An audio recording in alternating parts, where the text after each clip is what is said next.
जय Hind friends, once again you are welcome to mission air force. तो दोस्तों, आज इस वीडियो में हम आपके जो एयरफोर्स वाई ग्रुप प्रागा का 22 सितंबर 2019 को जो एग्जाम पेपर हुआ था, उसके मैथ के सभी क्वेश्चंस को डिस्कस करेंगे। जी हाँ दोस्तों, सभी ओरिजिनल क्वेश्चंस हैं जो आपके एग्जाम में पूछे गए थे और उन सभी क्वेश्चंस को डिस्कस करेंगे, सोल्व करेंगे और इससे आपको ये पता लगेगा कि एग्जाम में जो क्वेश्चंस आते हैं वो किस लेवल के होते हैं और किस प्रकार के क्वेश्चंस आपके एग्जाम में किन टॉपिक से पूछे जाते हैं। तो दोस्तों, वीडियो बहुत ही अच्छा है और आपके लिए बहुत ज़्यादा हेल्पफुल है और इसी प्रकार के वीडियोज मैं आपके लिए लाता रहूँगा और भी शिफ्ट के क्वेश्चंस आपको मैं प्रोवाइड कराऊंगा। तो भाई, एक बात बोलना चाहूँगा, जिस भी दोस्त ने 22 सितंबर 2019 का पेपर दिया हो और उसको ये क्वेश्चंस देखने के बाद उसको पता चल जाएगा कि भाई ये ओरिजिनल क्वेश्चंस हैं जो एग्जाम में पूछे गए थे, तो उस भाई से मैं रिक्वेस्ट करूंगा कि वो कमेंट बॉक्स में ये ज़रूर लिख दे कि भाई ये क्वेश्चंस एग्जाम में पूछे गए थे और ये क्वेश्चन रियल हैं, ताकि सभी हमारे दोस्तों को विश्वास हो सके वो ट्रस्ट कर सकें।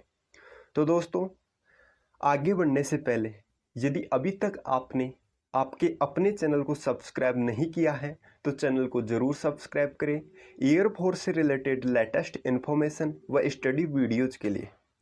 तो चलिए, जो आज का जो हमारा टॉपिक है वो स्टार्ट करते हैं। और जो आपका पहला क्वेश्चन है, जो आपका वाई ग्रुप प्रागा के पेपर में पूछा गया था मैथ का क्वेश्चन, वो है आपका, देखते हैं क्या है क्वेश्चन। क्वेश्चन है, रुपये 6000 की एक वस्तु में आधे को 10% लाभ में बेचा जाता है, तब कुल लाभ 25% लेने के लिए आधे बचे सामान को कितने प्रतिशत लाभ में बेचेंगे। यानी कोई क्वेश्चन दिया है आपको, उसमें 6000 की आपको राशि दी गई है और बोलता है कि आधी राशि है उसको 10% लाभ पे दिया जाता है और बची हुई राशि को कितने प्रतिशत लाभ पे बेचा जाए ताकि आपको जो टोटल लाभ है वो 25% यहाँ पे मिल जाए, कुल लाभ 25% हो जाए। तो दोस्तों, इस क्वेश्चन को करने के लिए सबसे पहले तो आपको जो टोटल धनराशि दी है उसका 25% यहाँ पे निकालना होगा। जी हाँ दोस्तों, जो आपको दिया है 6000 यहाँ पे राशि दी है, उसका आपको यहाँ पे 25% निकालना होगा, जो कि आपका हो जाएगा यहाँ पे 1500 रुपये। जी हाँ दोस्तों, आपका 1500 रुपये हो गया। यानी आपको क्या चाहिए, 1500 रुपये यहाँ पे अमाउंट चाहिए टोटल दोनों हिस्सों में। यानी एक 10% लाभ पे बेचा गया है और दूसरे को कितने लाभ पे बेचे, ताकि आपको जो टोटल लाभ है वो 1500 रुपये का और परसेंटेज में कहें तो 25% का हो जाए। तो 10%, तो दोस्तों यहाँ पे देखिए, जो 6000 है राशि, उसका आधा हो जाएगा यहाँ पे 3000। और जब 3000 का मैं 10% निकालूंगा तो वो होगा आपका 300। यानी 300 रुपये 10% लाभ पे देने पे आपको प्राप्त हो जाते हैं और आपको चाहिए 1500 रुपये टोटल। तो 300 रुपये आपको प्राप्त हो जाते हैं 10% लाभ पे देने पे, तो और आपको चाहिए 1500, तो आपके बच गए कितने, 1200 रुपये। यानी आपको जो 1200 रुपये है वो बच गई, जो राशि है 3000 दूसरे हिस्से वाली राशि, उस पे आपको प्रॉफिट चाहिए 1200 रुपये का। तो आपको 1200 रुपये लेने के लिए 3000 रुपये चाहिए। यानी और प्रतिशत के लिए यहाँ पे हम 100 से मल्टीप्लाई करते हैं, यानी 1200 रुपये आपको चाहिए। 1200 रुपये कितने पे, 3000 पे, जो दूसरी किस्त है इसकी, और प्रतिशत के लिए हम 100 से मल्टीप्लाई करते हैं। तो यहाँ पे 2 जीरो से आपकी 2 जीरो कट जाएंगी और जीरो से यहाँ पे भी जीरो कट जाएगी, 3 से 4 कट जाएगा 4, 3 से 12 कट जाएगा 4 बार, तो आपके पास बचेगा 40%। यानी 40% इस क्वेश्चन के लिए करेक्ट आंसर होगा। यानी 6000 की जो राशि है उसमें 3000 रुपये को 10% पे देने पे और बचे हुए 3000 रुपये को 40% पे देने पे जो आपका टोटल जो परसेंट लाभ बनता है वो 25% बनता है। इसलिए option number B correct answer हो जाएगा। जी हाँ दोस्तों, option number B correct answer होगा इस क्वेश्चन के लिए। तो दोस्तों, देखते हैं जो आपका नेक्स्ट क्वेश्चन है वो क्या है और भाई वीडियो के साथ बने रहिए। यदि आपको क्वेश्चंस अच्छे लग रहे हैं तो वीडियो को ज़रूर लाइक कीजिए। और सभी क्वेश्चंस एग्जाम में पूछे गए हैं, रियल क्वेश्चन हैं। तो देखते हैं नेक्स्ट क्वेश्चन क्या है। नेक्स्ट क्वेश्चन है सिंप्लीफिकेशन से। जी हाँ दोस्तों, बिल्कुल यही क्वेश्चन आपके एग्जाम में आया था। इसमें डाटा का चेंज हो सकता है क्योंकि एग्जैक्ट डाटा आप भी जानते हो याद नहीं रहता है एग्जाम से निकलने के बाद। तो जो एग्जैक्ट डाटा है वो थोड़ा सा ऊपर नीचे हो सकता है, बल्कि जो क्वेश्चन का टाइप है वो यही क्वेश्चन पूछा गया था आपके एग्जाम में। तो इसमें आपको सिंप्लीफाई करना है, सिंप्लीफिकेशन करना है। तो इस प्रकार के क्वेश्चंस में हम सिंप्लीफिकेशन करने के लिए क्या करते हैं, तो वो देखिए आप कि यहाँ पे हम सबसे पहले नीचे से इसे सोल्व करते जाते हैं। यानी नीचे जो ये नीचे का हिस्सा दिया है इसे सोल्व करेंगे और फिर जो आंसर आएगा वो इसके नीचे लिख के फिर उसे सोल्व करेंगे। यानी यहाँ पे अगर मैं इसे सोल्व करूँ बॉक्स वाली संख्या को, तो 8 से 1 को मल्टीप्लाई करेंगे तो 8 आ जाएगा और फिर उसमें 1 ऐड करेंगे तो आपके पास आएगा 9/8। यानी जो यहाँ तक का मामला है वो आपके पास आ गया 9/8। उसके पास जो ये संख्या है यहाँ तक 1 + 1 बटा, तो इसके बटा में आ जाएगा 9/8। यानी जो ये संख्या है यहाँ पे बटा में आ जाएगी। तो आप इसे ऐसे देखिए कि इसके बटा में 9/8 आप कर दीजिए। तो उसके बाद आपको क्या करना है, यहाँ तक का आपको पहले सोल्व करना है। तो उसमें आपको जो नीचे की जो तीसरे नंबर की संख्या दी है उसे ऊपर ले जाना है। यानी जो नीचे की बटा में संख्या है वो यहाँ पे मल्टीप्लाई में चली जाएगी। तो 8 जब यहाँ पे मल्टीप्लाई में जाएगा तो 1 से जब मल्टीप्लाई होगा तो यहाँ पे 8 हो जाएगा। तो यहाँ से नीचे से ये 8 हट जाएगा और यहाँ पे जो आपकी संख्या बची वो बची 1 + 8/9। यानी 1 + 8/9, जिसे सोल्व करेंगे तो फिर 9 को 1 से मल्टीप्लाई करेंगे तो 9, और जब 9 में 8 यानी 8 ऐड करेंगे तो आपके पास आ जाएगा 17 यानी 17। तो आपके पास जो संख्या बच गई वो बच गई 17/9। और ये यहाँ तक सोल्व हो चुका है। जी हाँ दोस्तों, यहाँ तक आपका क्वेश्चन सोल्व हो चुका है और जो आपके पास डेटा आया है वो आया है 17/9। और उसके बाद आपको सोल्व करना है 3 + 1/17/9। तो इसे सोल्व करने के लिए आपको क्या करना है, उसी विधि से जो नीचे वाली तीसरे नंबर की संख्या है उसको ऊपर ले जाना है गुणा में 1 के। तो जब 9 को 1 से मल्टीप्लाई करेंगे तो आपके पास 9 ही आ जाएगा और फिर ये जो नीचे वाला 9 है वो यहाँ से हट जाएगा। तो अब यहाँ पे आपको 17 को 3 से मल्टीप्लाई करना है जो कि आपके पास आएगा 51। और जब 51 में आप 9 ऐड करोगे यानी 9 जोड़ोगे तो आपके पास आएगा 60। यानी जो आपके पास जो संख्या आ जाएगी वो आ जाएगी 60/17। 60/17 यहाँ तक आपकी संख्या आ जाएगी। और उसके बाद आपको क्या दिया है, यहाँ पे 1 दिया है यानी ये सिंपल 1 आपके पास बचा हुआ है। तो आप इसे क्या करोगे यहाँ पे कि 1/60/17 जो आपके पास अभी आया था, यहाँ तक हम इसे टोटल सोल्व कर चुके हैं। उसके बाद मैंने अभी आपको बताया कि जो नीचे तीसरे नंबर की संख्या होती है वो ऊपर जाके मल्टीप्लाई हो जाती है। यानी जो 17 है 17 है वो ऊपर 1 से मल्टीप्लाई हो जाएगा और ये हो जाएगा आपके पास यहाँ पे 17। और ये नीचे से 17 हट जाएगा तो आपके पास जो करेक्ट आंसर होगा वो होगा 17/60 यानी 17/60। तो इसी प्रकार से क्वेश्चन आपके एग्जाम में ये पूछा गया था और इसका करेक्ट आंसर हो जाएगा ऑप्शन नंबर ए। तो दोस्तों आपको वीडियो कंप्लीट देखना है और लास्ट में आपको ये भी बताना है कि वीडियो आपको कैसा लगा और आपका जो स्कोर था टोटल क्वेश्चंस में से कितना स्कोर आपका रहा। तो अपना स्कोर ज़रूर बताना कि आपने कितना क्वेश्चन सही किए। उससे आपको पता लगेगा कि जो आपकी प्रिपरेशन है वो एग्ज़ाम के लेवल से कितनी है वर्तमान में। तो देखते हैं जो आपका नेक्स्ट क्वेश्चन है वो क्या है। नेक्स्ट क्वेश्चन है क्वेश्चन नंबर 3। क्वेश्चन नंबर 3 है एवरेज से क्वेश्चन है और एवरेज यानी कि औसत से हर साल आपके एग्जाम में क्वेश्चन पूछा जाता है। क्वेश्चन दिया है आपको ABC का औसत भार 84 kg है, ABCD का औसत भार 80 kg है। A को हटा दिया जाता है तथा E को शामिल किया जाता है जो कि D से 3 किलो अधिक है। तब BCDE का औसत भार 79 यानी 79 kg हो जाता है। तो A का भार क्या होगा। तो दोस्तों आप क्वेश्चन को वीडियो को पॉज करके क्वेश्चन को समझ लीजिए, उसके बाद मैं इस क्वेश्चन को आपको सॉल्व करवाता हूं। तो आई होप कि आपने क्वेश्चंस को समझ लिया होगा। तो चलिए इस क्वेश्चन को सॉल्व करते हैं। तो सबसे पहले आपको क्या करना है कि जो एबीसी का औसत भार दिया है आपको, वो दिया है 84 किलो।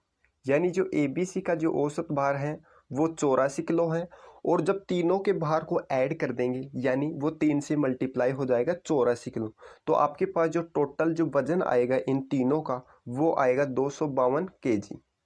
यानी 252 केजी तीनों का वजन है, औसत करे तो 84 है। अब ये जरूरी नहीं कि ए का भी 84 है, बी का भी 84 और सी का भी 84, किसी का ज़्यादा तो किसी का कम हो सकता है, लेकिन जो औसत भार है वो आपको 84 दिया है। उसके बाद बोलता है कि ए बी सी डी का औसत भार 80 है। यानी इस ए बी सी में हम डी को भी अगर ऐड कर ले तो टोटल जो औसत भार है यानी जो एवरेज है वो 80 हो जाता है। तो दोस्तों जब चारों का औसत भार 80 है तो चारों के भार को जब ऐड करेंगे तो वो हो जाएगा 8 चौक 32 यानी 320 केजी। तो यहाँ पे आप जो देखने वाली बात यह है कि एबीसी का जो टोटल भार है वो 252 है, और एबीसीडी का जो टोटल भार है वो 320 है। तो यहाँ पे जो अंतर आया भार में वो डी का आया, यानी जो डी का भार है वो ज़्यादा हो गया 252 और 320, और 252 में जो अंतर है वो डी का भार है। यहाँ पे आपको स्पष्ट दिख रहा है। तो यहाँ पे जब मैं इसको माइनस करूँगा यानी 320 में से 252 को जब मैं सब्सट्रैक्ट यानी घटाऊंगा तो आपके पास आएगा 68 यानी 68 केजी। जी हाँ दोस्तों, जो डी का भार है वो 68 किलो है। तो ये अब आपके क्या काम आया वो देखिए, आगे क्वेश्चन को पढ़िए कि जो कि डी सॉरी फिर बोलता है ए को 8 दिया जाता है, यानी ए बी सी डी का औसत भार 80 केजी बता दिया। उसके बाद बोलता है कि इनमें से भी यानी ए बी सी डी में से भी ए को 8 दिया जाता है और ई को शामिल कर लिया जाता है। यहाँ पे ये ई है, ई को शामिल कर लिया जाता है जो कि डी से 3 किलो अधिक है। यानी जो ई है वो डी से 3 किलो अधिक है और उसे शामिल किया गया है ए को 8 के।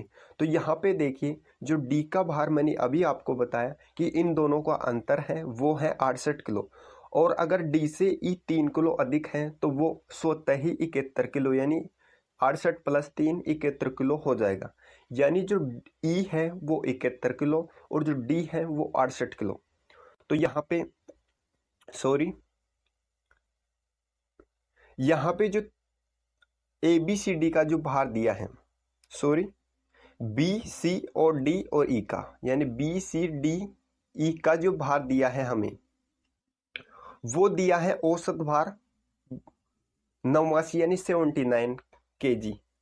और जबकि हमें पता चला है कि जो ई का भार है वो 71 किलो, डी का भार है वो 68 किलो है। तो यहाँ पे देखिए दोस्तों, जब इन से जो 79 है इसको मैं 4 से, ये एवरेज भार है यानी एवरेज वेट है, जब मैं इसे 4 से डिवाइड करूंगा यानी 79 को जब मैं 4 से डिवाइड करूंगा तो जो आपके पास जो भार बन के आएगा चारों का वो आएगा 316 केजी। यानी 316 यहाँ पे इन चारों का भार है। तो जब डी का आपको 68 किलो दिया है, ई का आपको 71 किलो दिया है, तो जब इन दोनों के भार को मैं 316 में से घटा दूंगा यानी A B C D E से बी सी डी ई से डी और ई का भार घटा दूंगा तो आपके पास आ जाएगा बी और सी का भार, यानी बी और सी का भार आपके पास आ जाएगा। तो वो आपका होगा 177। जी हाँ दोस्तों, जब 316 में से 68 किलो और 71 किलो इनको घटाऊंगा तो आपके पास आएगा 177 किलो जो बी और सी का भार है।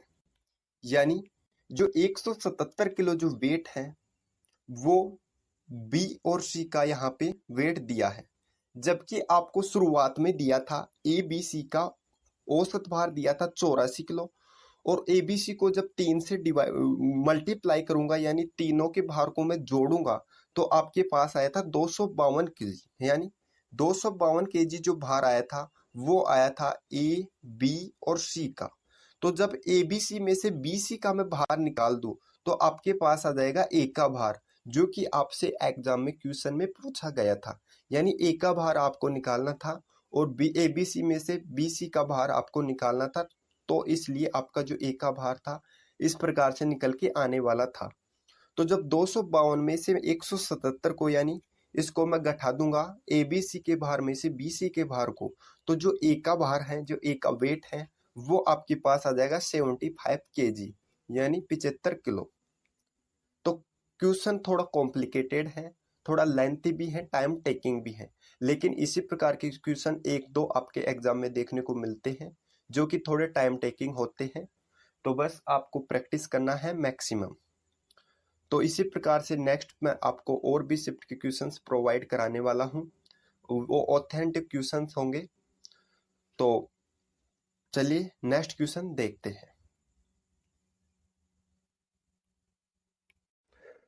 तो फ्रेंड्स, नेक्स्ट क्वेश्चन को सोल्व करने से पहले एक आपसे निवेदन है, रिक्वेस्ट है कि भाई आप वीडियो को मैक्सिमम शेयर कर दिया कीजिए, क्योंकि आप सभी जानते हो कि मैं यूट्यूब पे नया हूं और अभी चैनल स्टार्ट किया है और आप सभी के सहयोग से लगातार इस आपके साथ जुड़ा हुआ हूं।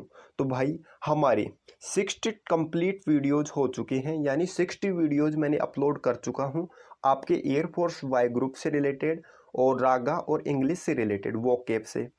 तो दोस्तों उनमें एक भी वीडियो अनलेस नहीं है, यानी यूजलेस, उनमें से एक भी वीडियो यूजलेस नहीं है। कोई ऐसी वीडियो नहीं है जो आपके एग्जाम में मार्क्स दिलाने लायक न हो। यानी सभी वीडियोज में मैंने कोशिश की है कि आपको वो कंटेंट दिया जाए जो कि एग्जाम में आता है। और 22 हमारे मॉक टेस्ट जो एयरफोर्स वाई ग्रुप रागा में जो पैटर्न जो होता है, इसी पैटर्न पे आधारित मैंने डिजाइन किए हैं और वो अपलोड कर चुका हूँ चैनल पे। तो भाई आप सभी से बस निवेदन एक ही है कि आप वीडियो को मैक्सिमम शेयर कर दिया कीजिए, ताकि चैनल को ग्रो करने में आप सभी दोस्त मदद कर सकें और मेरी भी मदद हो सके। तो इसी प्रकार से आपके लिए बस बेस्ट वीडियोज लाता रहूँगा और मॉक टेस्ट। तो बस यही आपसे होप रहती है कि जब इनपुट डाल रहे हैं किसी चीज़ में, तो भाई आउटपुट की भी जो आशा है, एक्सपेक्टेशन है, वो स्वतः ही हो जाती है।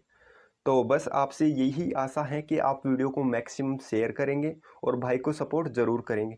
तो कमेंट बॉक्स में अपनी राय देना ज़रूर दीजिए और बिल्कुल भी न भूले कमेंट बॉक्स में बताना कि आपको जो वीडियो है वो कैसा लगा। तो देखते हैं जो क्वेश्चन है, क्वेश्चन नंबर 4 वो क्या आया था और उसे किस प्रकार से सॉल्व करेंगे। तो जो क्वेश्चन था आपका वो था, एक नगर की जनसंख्या 5500 है। यदि पुरुषों में 11% की वृद्धि तथा महिलाओं में 20% की वृद्धि होने से जनसंख्या 6330 हो जाती है, तो महिलाओं की पूर्व संख्या क्या थी। तो इस क्वेश्चन को दोस्तों ये आपके एग्जाम में आया था और यही डाटा था उसमें और इसी प्रकार का आपका क्वेश्चन था। तो इसमें आपको क्या करना है कि ऑप्शन से ये क्वेश्चन आपको करना था एग्जाम में।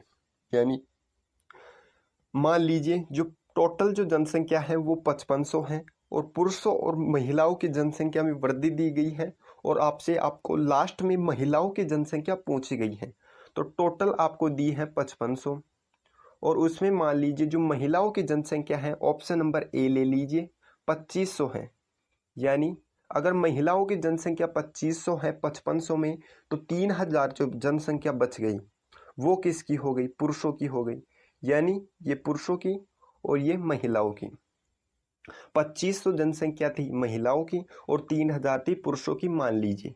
तो अब बोलता है कि जो 11% वृद्धि है वो पुरुषों की में और 20% वृद्धि है वो महिलाओं की में करने से 6330 हो जाती है। तो अब देखिए दोस्तों, जो 5500 से 6330 होती है, तो यहाँ पे जो वृद्धि हुई है वो कितने की हुई है। तो जो वृद्धि हुई है वो हुई है 830 की। यानी 830 यहाँ पे जनसंख्या बढ़ गई है, वो हमें बढ़ानी है। तो हम जिस प्रकार से बोलता है उसी प्रकार से करके देख लेंगे। अगर जो आंसर है वो करेक्ट होता है, मैच होता है, तो जो ऑप्शन है वो सही है, अन्यथा दूसरा ऑप्शन चेक करेंगे। तो 11% पुरुषों की जनसंख्या में वृद्धि करते हैं, तो पुरुषों की जनसंख्या है 3000 और इसमें अगर 11% करूं तो गुणा 11/100 कर दूंगा, 2 जीरो से 2 जीरो कट जाएगा। और 11 को 30 से गुणा करूंगा तो आपके पास आएगा 330। यानी यहाँ पे जो ये हो जाएगा 330 पुरुषों की संख्या यहाँ पे बढ़ गई 11% वृद्धि करने से। फिर आते हैं महिलाओं की जनसंख्या पे। महिलाओं की 20% वृद्धि कर रहा है, यानी 2500 में अगर 20% वृद्धि करूं तो यहाँ पे आपके पास आ जाएगा 2500 में 20%, 2 से 2 जीरो कट जाएगा और 25 दूनी 50, यानी आपके पास आ जाएगा 500 व्यक्ति। यानी जो महिलाओं की जो संख्या है वो 500 बढ़ जाएगी 20% वृद्धि करने पे 2500 में, और जो पुरुषों की संख्या है वो 3000 में 11% वृद्धि करने पे 330 बढ़ जाएगी। और जो टोटल जो आपकी संख्या बढ़ रही है वो 500 प्लस 330 यानी 830 बढ़ रही है। और क्वेश्चन में भी आपको 830 वृद्धि करके दिया है, यानी 5500 से 6330 दिया है, तो 830 की यहाँ पे वृद्धि हुई है। और ऑप्शन से भी आपके 830 की वृद्धि हो रही है, यानी जो ऑप्शन है वो करेक्ट है। ऑप्शन नंबर ए इस क्वेश्चन के लिए करेक्ट आंसर हो जाएगा। 2500 महिलाओं की जनसंख्या है और 3000 पुरुषों की जनसंख्या है। तो इसी प्रकार से आपको कुछ क्वेश्चंस होते हैं जो ऑप्शन से करने होते हैं, और आपको करने में इतना भी समय नहीं लगेगा, ये मेरे को थोड़ा सा समझाने में समय लग रहा है। तो देखते हैं नेक्स्ट क्वेश्चन क्या है। नेक्स्ट क्वेश्चन है क्वेश्चन नंबर 5। तो क्वेश्चन है, इस क्वेश्चन में आपको आरोही क्रम में संख्याओं को बताना था कि निम्न संख्याओं का आरोही क्रम क्या होगा। तो जो आरोही क्रम होता है वो होता है बढ़ते हुए क्रम में, यानी यहाँ पे आपको फ्रैक्शन दी गई थी एग्जाम में, और फ्रैक्शन से आपको पूछा था कि कौन सी फ्रैक्शन सबसे छोटी है, फिर उससे बड़ी, फिर उससे बड़ी। यानी आरोही क्रम का मतलब ही होता है सबसे छोटी, फिर बड़ी, फिर बड़ी, फिर और भी बड़ी, यानी बढ़ते हुए क्रम में। तो जो आपको फ्रैक्शन दी गई थी वो दी गई थी 2/7, 5/9, 7/12 और 8/15, और ऑप्शंस दिए गए थे। तो आपको बताना था कि जो आरोही क्रम है वो सही कौन सा है। तो दोस्तों, इस प्रकार के क्वेश्चंस को सोल्व करने के लिए आपको क्या करना होता है कि सबसे पहले आप इनमें से दो संख्याएं ले लीजिए, यानी दो संख्याओं को ले लीजिए। मान लीजिए 2/7 और फिर दूसरी ले लीजिए 5/9। अब हमें देखना है कि इन दोनों जो फ्रैक्शन है इनमें छोटी कौन सी है और बड़ी कौन सी है। हमें चाहिए क्या, छोटी आरोही क्रम में लगाने के लिए। तो हम क्या करेंगे, इनको मल्टीप्लाई कर देंगे वज्र गुणा। तो 7 को 5 से करेंगे तो आपके पास आएगा 35, और जब 9 को 2 से करेंगे तो आपके पास आएगा 18। यानी अब आप देख सकते हो कि कौन सी फ्रैक्शन बड़ी है और कौन सी छोटी है। तो आपको दिख रहा है कि जो 2/7 है उसका आंसर 18 आया है, यानी ये छोटी है, और जो 5/9 है वो बड़ी है जिसका आंसर 35 आया है। तो यहाँ पे हम बड़ी को तो नेग्लेक्ट कर देंगे, और जो छोटी है 2/7 वो यहाँ पे ले लेंगे। यानी इन दोनों फ्रैक्शनों में सबसे छोटी है 2/7। उसके बाद हम देखेंगे क्या, नेक्स्ट फ्रैक्शन के साथ इसकी तुलना। यानी अब देखेंगे 7/12, यानी जो 2/7 है और जो 7/12 है, इन दोनों में छोटी कौन सी है, अब हम ये देखेंगे उसके साथ तुलना करने के बाद। तो अब हम देखेंगे कि 12 को 2 से मल्टीप्लाई करेंगे तो आएगा 24, और 7 को 7 से करोगे तो आपके पास आएगा 49। यानी जो 24 है वो छोटा है और जो 49 है वो बड़ा है। यानी जो छोटी फ्रैक्शन है वो है 2/7, और जो बड़ी फ्रैक्शन है वो है 7/12। हमें चाहिए छोटी फ्रैक्शन, क्योंकि आरोही से अवरोही बताना है, सबसे पहले सबसे छोटी फ्रैक्शन लेनी है। उसके बाद क्या करेंगे कि हमें पता है कि 2/7 इन तीनों में, यानी इन तीनों में सबसे छोटी है, और लास्ट जो बच गई आपकी बच गई 8/15। अब हम इसे भी मल्टीप्लाई करके देख लेंगे। तो जब 8/15 से वज्र गुणा करोगे तो आपके पास आएगा 15 दूनी 30, और ये आएगा 7 8 56, 56। तो अब आप देख सकते हो कि जो सबसे छोटी संख्या है इन चारों में, यानी इन चारों संख्याओं में जो सबसे छोटी फ्रैक्शन है वो है आपकी 2/7, और जो सबसे बड़ी है वो है 8/15। नहीं सॉरी, सबसे बड़ी का अभी हम पता नहीं लगा सकते जब तक कि सभी को जांच न लें। तो यहाँ पे जो छोटी है वो है 2/7। तो ऑप्शंस में देखिए 2/7 सबसे पहले किन किन ऑप्शंस में दिया गया है। तो आपको दिया गया है एक तो ऑप्शन नंबर ए और एक ऑप्शन नंबर डी, यानी इन दोनों में आपको कन्फ्यूजन है। तो उसके बाद देखिए जो ऑप्शन नंबर ए में दिया है 2/7 के बाद आपको दिया है 5/9, और ऑप्शन नंबर जो डी में दिया है 2/7 के बाद आपको दिया है 8/15।